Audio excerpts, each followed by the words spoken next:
Hello, my name is Tony. The Gauntlet. It gives me pause to consider if Clint Eastwood had a thing about buses. He was shooting Nazis out of the back of one with a machine gun in Where Eagles Dare. He jumped on the roof of a moving bus in Dirty Harry. He pursued a fleeing criminal in one he'd commandeered in Sudden Impact. He was looking to skip town on a bus in Thunderbolt and Lightfoot. Makes you think, doesn't it? What if Eastwood was a secret bus freak and we never knew? If anyone has any ideas or further evidence, do me a favour, keep it to your fucking selves. I'm not here to talk about buses. Well, I sort of am, but that's for later. Now though, down to business. The Gauntlet, in which Eastwood starred and directed, was another example of his willingness to play flawed and complicated heroes who might not be immediately recognisable to an audience as the sort of character they were expecting. People are messy, often ragged and blurry round the edges, which is how I look most days. So it is with Ben Shockley. Shockley is a veteran Phoenix police detective with a drink problem and a jaded attitude. I can connect with at least two of those attributes immediately. He's marking time until retirement, doing things by the numbers and little else, but at least can be relied upon to follow orders and get the job done, which is where he sort of comes unstuck. His new commanding officer, Commissioner Blakelock, William Prince, is an authoritarian major league stick-up-his-ass type who assigned Shockley to an escort detail. He's to fly to Vegas and collect a nothing witness for a nothing trial, as he puts it, and bring them back to Phoenix. Shockley's not exactly enthused about the job, but dutifully trudges off to do it. When he gets to Vegas, he discovers prisoner Gus Malley is not a male crim as assumed, but the aggressive and uncooperative sex worker Augustina Malley, Sondra Locke. It's a case of mutual hate at first sight, because she doesn't want to go to Phoenix to testify and he's determined to take her there by any means necessary. Malley insists they won't even make it as far as the airport, they'll both be killed. Shockley dismisses this as nonsense until he sees a local casino is running a book on the woman's chance of survival, and the odds don't look favourable. Deciding discretion is the better part of valour, Shockley smuggles Malley out of the cop shop in an ambulance. The car he has arranged to transfer to explodes in a lethal fireball. Cops chase the ambulance, open fire, and the driver is killed. Making it to Malley's residence, Shockley calls it in and requests assistance. Armed police arrive, take up position outside, and fill the property so full of lead in a sustained barrage of voluminous firepower the building collapses. Malley and Shockley escape via a tunnel to the river. Seems someone with influence on the force doesn't want this nothing witness to testify in that nothing trial for some nothing reason. Shockley's a bit slow on the uptake though, and realization dawns only when he clicks that every time he contacts Blakelock, attempts are then made on their lives. Maybe there's some sort of conspiracy involving the fuzz going on? Gee, you think? Malley reveals how she was pimped to Blakelock, who sexually assaulted her in a vile sadomasochistic attack. He's on the mob payroll. In cahoots with crooked Assistant District Attorney Fader Spiel Michael Cavanaugh, he is working to thwart the prosecution of a mobster called DeLuca, in whose trial Malley is the key witness. What results is an action-packed road movie with Shockley ever more determined to get his witness back to Phoenix, helped remotely by the only person on the force he can trust, his ex-partner Josephson, Pat Hingle. Predictably, it slips into something of a love story, with Shockley and Malley falling for each other on the journey. Less predictably, the climax involves a bus, one Shockley tricks out with makeshift armour. As they drive the streets of Phoenix to City Hall, a gauntlet of just about every cop and SWAT sniper in the state unload a relentless barrage of bullets into the vehicle to halt its progress and kill our two plucky protagonists. Will they make it? Does love really conquer all? Was Clint Eastwood a secret bus freak? Let us see.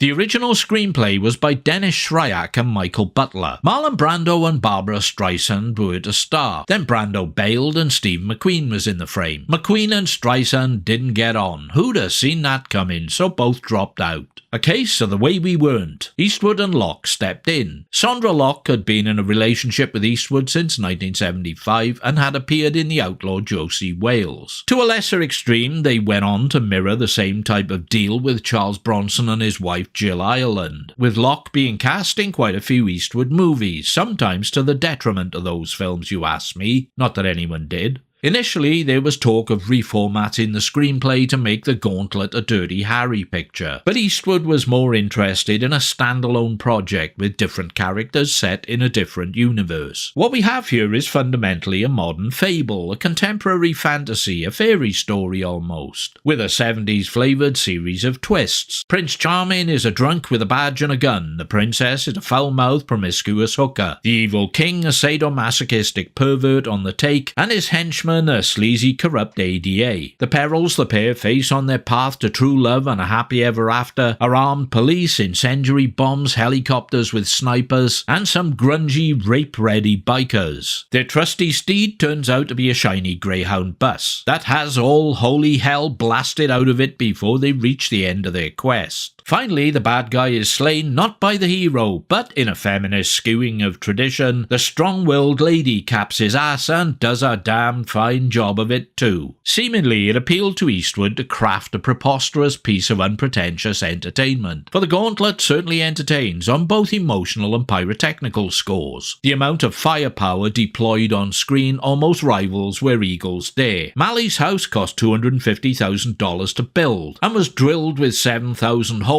to secrete explosive squibs for its demolition. For the scene where a helicopter chases Shockley and Malley on a motorbike through the desert, a full-sized chopper without an engine was constructed, so it could fly into electrical pylon cables and blow up. The bus for the finale was blasted with 8,000 squibs until it collapsed on its wheel rims, wheezing and disintegrating. Out of a budget of $5.5 million, $1 million was spent on the action sequences. And they're loud, ear-splitting, eye-popping fun, baby. Eastwood tones down Harry Callahan's rogue detective insights and killer instinct for Ben Shockley. We get a sort of Dirty Harry light performance. Shockley is a less distinct, sketchier character, a man worn down by the system, a decent honest cop skipped over for promotion and sidelined, seen by his superiors as an unremarkable workhorse who will get the job done in an unspectacular way. A personality trait that starts off as a curse but turns out to be a blessing. His drive to do exactly what he's been charged with doing, propelling him forward with increasing resolve. What Blakelock perceived as an advantage to him in his mission to eradicate Malley rapidly becomes the opposite. Shockley won't back down. He'll do the job if it kills him. Eastwood's natural screen charisma and presence adds to making Shockley's slow-horse deadbeat effortlessly relatable. The world is full of people who just want to go to work, do what they've been paid to do, then go home. I should know. I was one of them for more than 30 years. Sondra Locke always struck me as an actress who had two gears, eyelash-batting coyness and surly petulance, prone to exaggerated mannerisms which could quickly become irksome. Here, as in Josie Wales before it, she's at her most palatable. Not yet fully sold on trying to upstage her co-stars by being over-demonstrative and overacting. Yet she has those moments. However, it's not easy to throw shade at Eastwood or Bill McKinney though, the latter showing up as a bigoted, obnoxious deputy who dies in a very satisfying manner. Outclassing McKinney and going overboard in a scene is near impossible. Still, in fairness, there are times when she projects as winningly cute and provocative. Her romance with Eastwood's character is relatively unforced, and just convincing enough to make it seem likely. Not sure you'd ever put them together in real life, but truth is often stranger than fiction, I'm told. Supporting cast is a solid roster. Cinematography by Rexford Metz, impressively sharp, bright, and painted with a glossy sheen befitting a slick contemporary urban cop thriller. Jerry Fielding's jazz-influenced score hits the right plaintive and upbeat notes as required, just the softest hint of noir underpinning it all. Eastwood directs in an economical, unfussy manner, nothing showy about his style here, it's practical and workmanlike, a product of a brisk shoot to wrap things up on or under budget. He was renowned for keeping filming tight with minimal takes and set in an efficient pace. I wouldn't say the Gauntlet is forgettable, but it's not a work of huge significance or thoroughly memorable either. It's an engaging little blast that doesn't dazzle or amaze much beyond that. What will stay with you is the sheer ferocious intensity of the firepower on show, the seemingly endless fusillade of bullets discharged, and the thought that no one could realistically survive that level of destructive onslaught. But then, as I said previously, it's a modern fairy story, something that was seemingly picked up on by Frank Frazetta when painting the original stylized poster art. in which Eastwood stands in front of a bullet-riddled bus drawn as a muscled colossus packing a pistol, while Sondra Locke, scantily clad, her clothes ripped and torn, clings to him in a pose of hero worship. Fantasy artwork if you've ever seen it. A mid-pack Eastwood movie that aimed to be a raucous crowd pleaser and by and large succeeded. Unfortunately, it paved the way for the crushingly awful raucous crowd pleasers Every Which Way But Loose and Any Which Way You Can. Travesties made all the more of a mockery by that fucking orangutan. The former was the highest grossing film in the US of 1978. The latter was the fifth of 1980. Sometimes,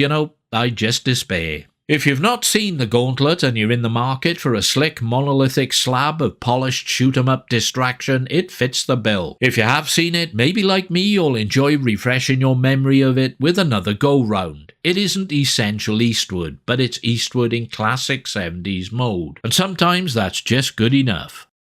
Grateful thanks for your time and attention. Please feel free to do whatever you choose to do next. Hit like, don't like, comment, subscribe, check out my early access Patreon thing, or even make a welcome financial contribution via the thanks button. Whatever you do, it won't prepare you for what's coming next. All I'm gonna say at this point is, there's a bus in it. Yep, another one. But no Eastwood, which in retrospect is something of a shame. Take good care of yourselves, pilgrims, until we meet again.